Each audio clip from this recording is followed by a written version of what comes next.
Breaking news sa naging laban ni Terence Crawford versus Israil Madrimov.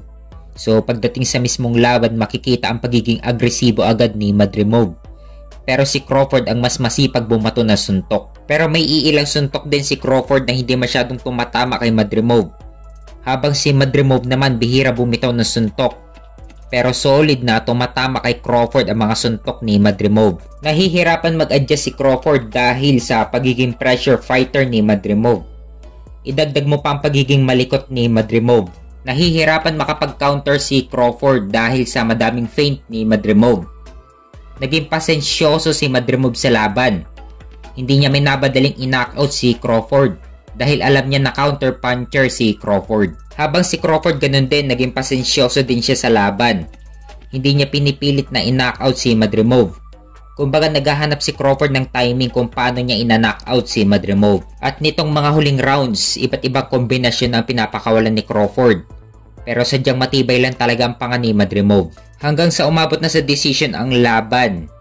Panalo si Terence Crawford via unanimous decision sa score na 116-112, 115-113 at 115-113. Si Terence Crawford na ngayon ang bagong WBA Super Welterweight Champion at siya na rin ang bagong interim WBO Super Welterweight Champion at number 1 challenger na siya sa WBC.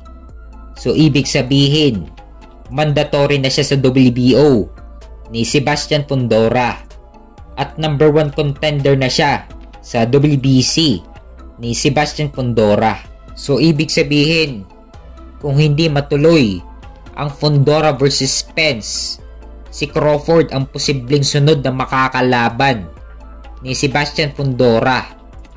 Kung matalo ito ni Crawford, siguradong unified champion siya sa 154 pounds.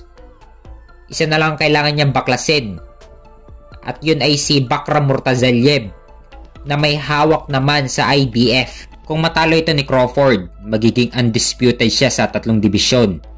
Sa performance ngayon ni Crawford, malabong-malabo na mananockout niya si Canelo. Dahil yung panga talaga ni Canelo matigas talaga. Kahit sa mataas na dibisyon lumalaban si Canelo, wala pang nakakapagpa-knockout kay Canelo. So wag mo nang tangkain umakyat ni Crawford sa 168. Dahil kung mapapansin sa performance ngayon ni Crawford, posibleng nawala na yung lakas niya nung umakyat siya sa 154 pounds. Kung tatangkain ni Crawford na akyatin si Canelo sa 168, dito delikado si Crawford. Lalo na't division ni Canelo ang 168. Mabibigat na yung mga lumalaban doon. Dito pa lang sa 154, medyo hirap nang maka-knockout si Crawford. Lalo na sa 168, tatalon pa si Crawford ng 2 dibisyon. Ang mas maganda, pakiramdaman muna ni Crawford yung 154 pounds bago umakyat ng dibisyon.